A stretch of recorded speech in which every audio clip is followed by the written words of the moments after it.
ওই রংপুরের আবু সাইদের রক্ত, সিরাজগঞ্জের আন্দোলন, এটা দিয়ে কিন্তু বাংলাদেশ স্বাধীন। কথা বলেন ঠিক কিনা?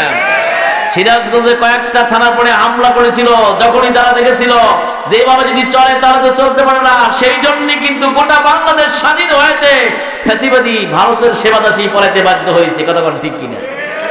তো বৈষম্য বিরোধী ছাত্র আন্দোলনের মাধ্যমে দেশটা দ্বিতীয়বার স্বাধীন হয়েছে। কি করেন ঠিক কিনা?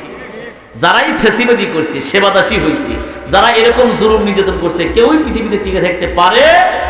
এই যে গতকাল একজন চলে গেছে, আসাদ, আর একটা দেশের প্রেসিডেন্ট, উনি 24 বছর বাদে এমন ভাবে পড়াইছে, আমাদের মার মতই পড়াইছে। কথা কি বুঝতে পারছেন? আমার ভাইজান সুন্দর করে ডাক দেয় যে এখন স্বাধীন হয়েছে, এখন যদি বলা যায় ভাই কালকে যদি নির্বাচন দেয়, একজন ভালো মানুষ, আলেম মানুষ, তাকে দাঁড় করে দেওয়া হয়েছে, আপনি তার খবর নিছেন, ভোট দিবেন যান, তখন আপনি চিন্তা করবেনই যে উনি এসে বক্তব্য দিচ্ছে, ঠিক আছে ভাই আপনি আলেম মানুষ, আপনাকে ভোট দেওয়া হবে। কিন্তু রাতে 10টার পর যখন একটা কিসমত বিড়ি দিয়ে দিব, তখন কিসমত বিড়ির কাছে সব হারায় গেছে। কথা কন না কেন? রাগ করতেছেন বোধ হয় নাকি? আরে মেম্বার নির্বাচনে যাও, তাই হল না। সুন্দর করিয়া বাজান না, কোরআন মানবেন, কোরআন এমন ভাবে মানেন, কোরআন কি আপনি সঠিকভাবে মূল্যায়ন করেন না, নবীর ভালোবাসা নিয়ে কাজ হবে না। কতদূর যা কি হবে? হাতি কমলের জায়গার দাম বর্তমান কম না বেশি? জোরে কন। আচ্ছা বলেন তো, আপনার বাবা মারা গেছে, বাবার 10 ডিসিমাল জমি হাতিকুমুল বাজারের চত্বরে আছে, আপনার ভাই 2টা, বোন 3টা, এখন বোনের ওখানে অংশ আছে না নাই? জোরে কন। এখন আমরা পৃথিবীর সব ভাই চিন্তা করব সেই হাতিকুমুলের জায়গা বোনের দেওয়া, এটা আসলে মানায় না। কথা কন না কেন? ফাইন করে আবার এখন কি করে হাসতে জানেন? বাড়ির জমি বিটি পায় না, দেখছেন না হারামি? জোরে নাউজুবিল্লাহ কর। এখন মনটা রাগ হবেন নাকি যে হুজুর এতক্ষণ তো ভালো কথাই বলেন, কিন্তু এখন এসে কি আইলে দিলে কথা শুরু করছে? আমার জানলাম বাড়ির জমি কেন, যেখানে যেখানে বাবার অংশ রেখে আছে সব জায়গায় মেয়েরা পাবে। সুবহানাল্লাহ বলবেন না? কিন্তু এটা আমার কি বানাই না কথা, এ কোরআন শরীফের সূরা নিসার মধ্যে ফরজ বন্টন করে দিস। আল্লাহু আকবার। কিন্তু আমরা সংখ্যাগরিষ্ঠ ভাইজান, আমরা সংখ্যাগরিষ্ঠ মুক্তাদি এগুলা শুনি কিন্তু বাস্তবায়ন করি না। এটা নবীর প্রেম না, ভালোবাসা না, তুমি হলে একটা খাটাস। এগুলা মুসলমান নামে কলঙ্ক। চিলাকন ঠিক কিনা?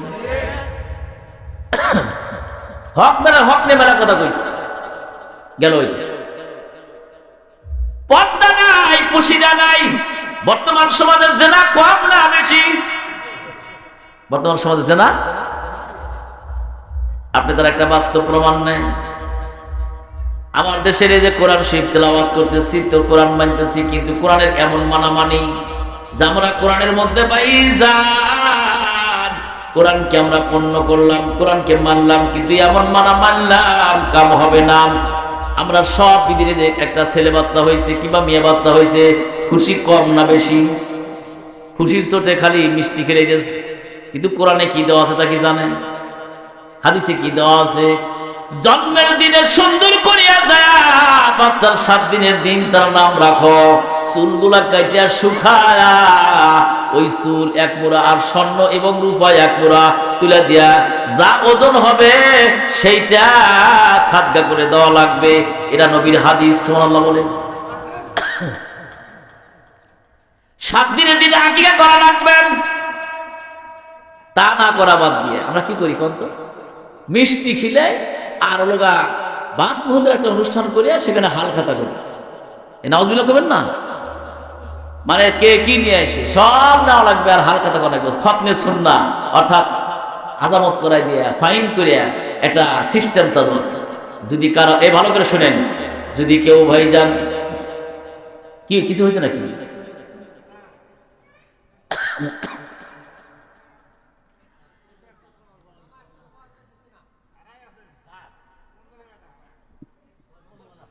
এখানে এখানে কোন গেছে আচ্ছা সাইডে কোথায় কোথায় আছে বুঝতে পারবেন। ছোট একটা বাচ্চা দেখেন কোথাও থাকলে দিয়ে দেন। ও এখানে ছিল তাহলে সাইডে কোথাও ঘুমাইছে হয়তো পাবেন, সমস্যা নেই ইনশাআল্লাহ। আমার আবার আল্লাহ সুন্দর করে ডাকতে পারতেছেন।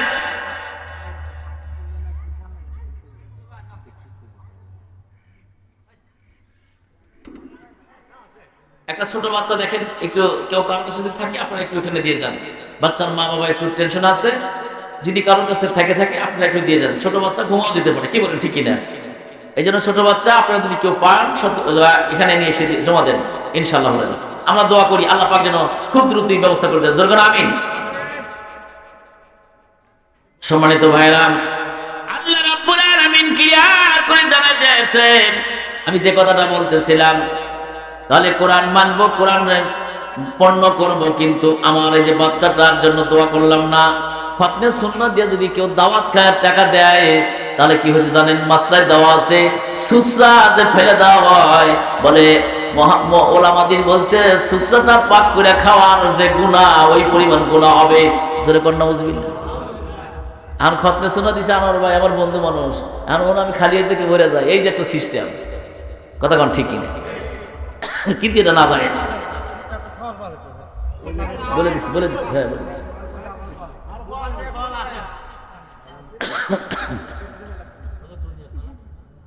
আমার আবাদান সুন্দর করে ডাক দেওয়া হয়েছে। আমার আবাদান আল্লাহ রাব্বুল আলামিন এত ক্লিয়ার করে জানিয়ে দিয়েছেন যে আজকে আমরা কোরআন শরীফ মানি না, কোরআনের বিধানগুলো আমরা পালন করি না। কোরআন যদি মানতাম, কোরআন জানতাম, বুঝতাম, আল্লাহর কসম কোনদিন ওই কোরআনের বিপক্ষে কোন লোক যাইতে পারতো না। আল্লাহু আকবার বলেন, এটা জোরে আল্লাহু আকবার বলেন, নারে তাকবীর।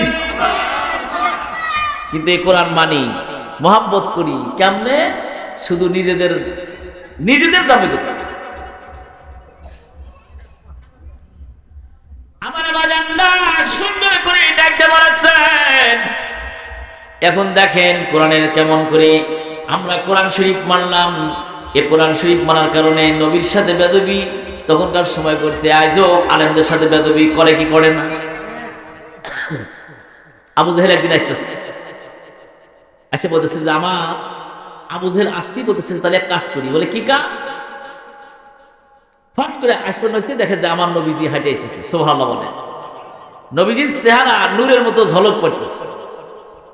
এই জন্যই কিন্তু বলছি কোরআন নূরওয়ালা, কোরআন নূরওয়ালা, আলা নূরিয়ালা, কোরআন নূরওয়ালা, নূর নবী নূরওয়ালা, কোরআন নূরওয়ালা, আলা নূর আলা, সিল্লাহু মারহাবা। যেই এরকম বলেছে ভাইজান, ওই ছোট্ট বাচ্চা যখনই দেখেছে সুন্দর করিয়া বাজানরা আমার নবীজি হেঁটে আসতেছে, আবু জাহেল চিন্তা করতেছে যে দেখি তো আব্দুল্লাহর পোলা নাকি সবচেয়ে জ্ঞানী, সব বোঝে জানে, আজকে আমরা তাকে একটু পরীক্ষা করব।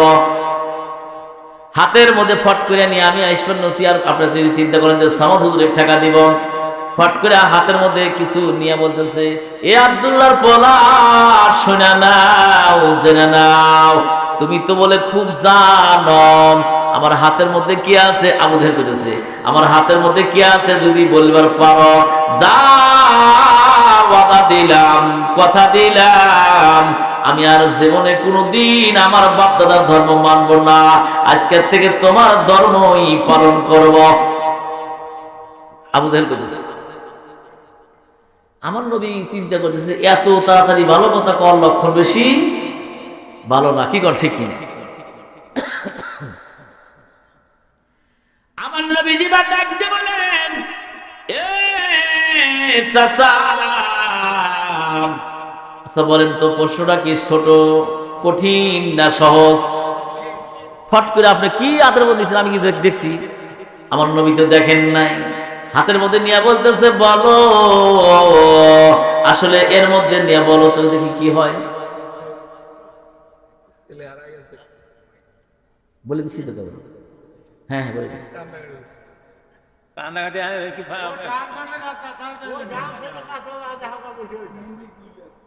আচ্ছা যান জামশেদকে দেখে আসেন, বাচ্চারা তো ওখানে যেতে পারে।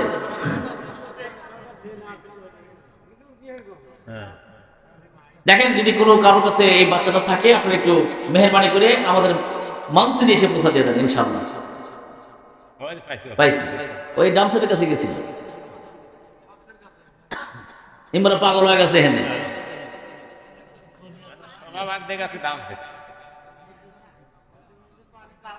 আমার বাজার সুন্দর করে ডাক দেওয়া হয়েছে, এদিকে দৃষ্টি করে সুন্দর করে ডাক দেওয়া হয়েছে। বলো তো হাতের মধ্যে কি আছে, তুমি একটু বলে দাও। বলা মাত্র নবীজি একটু ঘেমে যাচ্ছেন, শীতের দিন। হঠাৎ করে আমার নবী একটু কষ্ট পাক, এটা জানেন না, আল্লাহ সহ্য করতে পারেন না। আল্লাহ বলেন, কোন আছিল? হ্যাঁ তো জানি তো, ঘরে থাকবো।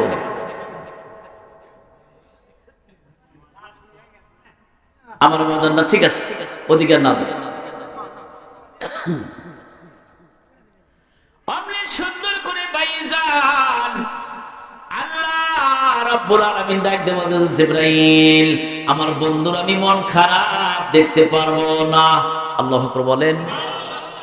তখনই আমার আল্লাহ ডাক দিয়ে বলতেছে, জিবরাইল তুমি যে আমার বন্ধুকে বলো হাতের মধ্যে যা আছে সেটাই বলবে না আমার নবী বলবে। এটা আমার নবী আবু জেহেলকে প্রশ্ন করবে, সুবহানাল্লাহ বলবেন।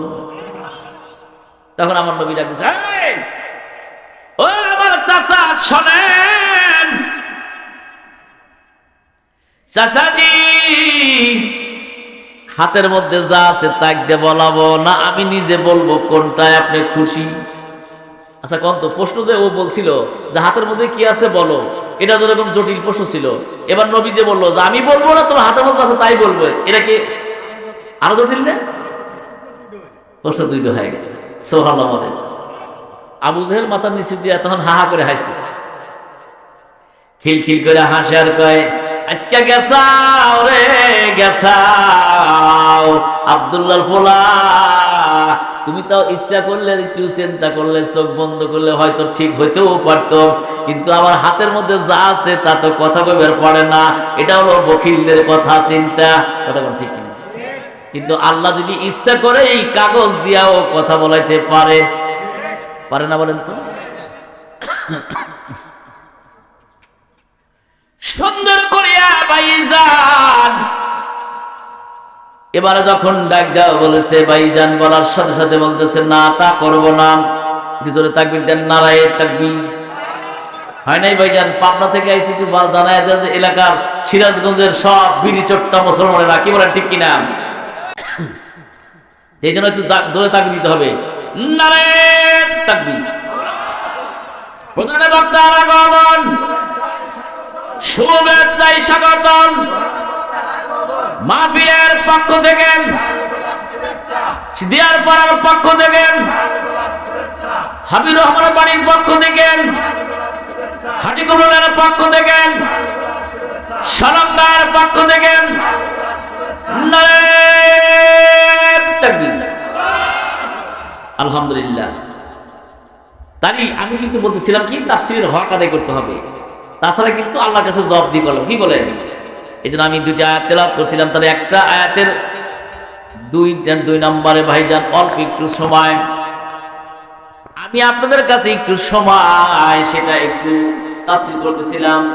একটা আয়াতের কিন্তু অর্ধেকে কিছু কথা বলতেছিলাম, মন খারাপ করছেন। এবার আবু জেহেল যখন প্রশ্নটা নিয়ে হাহা করে হাসতেছে, হাসিটাও তিন প্রকার। হাসি কয় প্রকার? এই যে না হাসি, সুবহানাল্লাহ বলেন, হাসি কয় প্রকার? তিন প্রকার হাসি পর্যন্ত আছে। একটা হচ্ছে মুস্কি মুস্কি তাবাসসুম, এই হাসিটা কিবে যারা নবীর বন্ধু তারা। আরেকটা বিমান হাসি, এই হাসিতে খালি কবর গোছ হয়ে যাবে, সাউন্ড হবে না, খালি মার হবে। এই হাসিটা দেওয়া জায়েজ আছে, তবে না দেওয়া উত্তম, এটা পরহেজগারির খেলাফ। তিন নম্বরে হাহা করে হাসা আছে না? এই যে হাহা করে হাসে যারা আবু জেহেলের বন্ধু তারা। এই জাতীয় হাসি দেওয়া যাবে না। তখন ওই আবু জাহেল হাহা করে হাসতেছে, বলতেছে ভাইতে মর যাও। এ ভাতিজা, তুমি একটু ইচ্ছা করলে তাও নিজেই বলতে পারতাম, কিন্তু হাতের মধ্যে যা আছে তা তো কোনোদিন কথা বলবে না। কিন্তু আমার আল্লাহ ইচ্ছা করলে একটু দিয়েও কথা বলাইতে পারেন। আমার আল্লাহ ইচ্ছা করলে সব কথা বলতে পারেন। এর উপরে একই ঈমান আকীদা বিশ্বাস স্থাপন করার নাম হলো মুমিন, এর নাম হলো মুত্তাকি। এর উপরে একই নিয়ে আসা কোরআনের সকল বিধান পালন করার নাম হলো মুসলমান। বাকি অংশ আসবো না, বক্তা বসে রেখে কথা বলি, এটা একটা কি করছে কি। এই জন্য আল্লাহ তৌফিক দিলে আগামীকাল আমার হাসানপুর কবরস্থানের মাহফিলে আমি ওখানে বক্তা আছি, আইছেন চেষ্টা করবো ওখানে বাকি অংশগুলো শেষ করার জন্য ইনশাআল্লাহ। এতক্ষণ যে কথাগুলো বলছি মন খারাপ করছেন? কোরআনের কথা শুনে মন খারাপ করলে, চোখ রাঙ্গায় গেলে, কপাল ঘোষ হয়ে গেলে, রক্তের মধ্যে চুলকার হলে মাপ চাওয়ার কোনো সুযোগ নাই। মাপ চাচ্ছি কোন বিষয় ভাই? এই না বক্তব্য দিয়েছি আপনাকে বসে থেকে কষ্ট হয়ে যাবে। আল্লাহ তৌফিক দিলে কারোর ছেলের বয়সে, কারোর নাতির বয়সে, সব বয়সে যদি হয়ে থাকি, সকলেই যদি কোনো ভুল ত্রুটি হয়, আশার তাত্ত্ব হয়, সকলেই ক্ষমা সুস্থি দেখবেন, প্রাণ করে দোয়া করবেন। আল্লাহ সুবহানাহু ওয়া তাআলা অবশ্যই কোরআন হাদিসের আলোকে জীবনটা গঠন করতে পারি, আপনাদের মধ্যে জান্নাতি মানুষের কাছে দিনের দাওয়াত পেশ করতে পারি। এই তৌফিক নসিব করে আল্লাহুম্মা আমিন। যেরকম আমিন। কিসের বাইরে থেকে বসেন, আগে সাথে বসেন। এই কথাগুলো বলে আমি আপনাদের কাছে বিদায় নিচ্ছি। সেই সাথে এখনো যারা আসেন নাই, প্লিজ খুব দ্রুত চলে আসেন। আল্লাহ তৌফিক দিলে আমাদের মেহমান এখন আপনাদের সঙ্গে কথা বলবেন। আজকে এত প্রাণ করে আলোচনা শুনবেন, কোনো কানেকশন নাই, কিছু কাম নাই, কি বলেন ঠিক কিনা? ভালো কাজ যোগ্যতা সম্পন্ন একজন আলেম আল্লাহ পাক ওনাকে সিনা খুলে দেয়, সুন্দর আলোচনা করার তৌফিক দান করুন। যেরকম আমিন।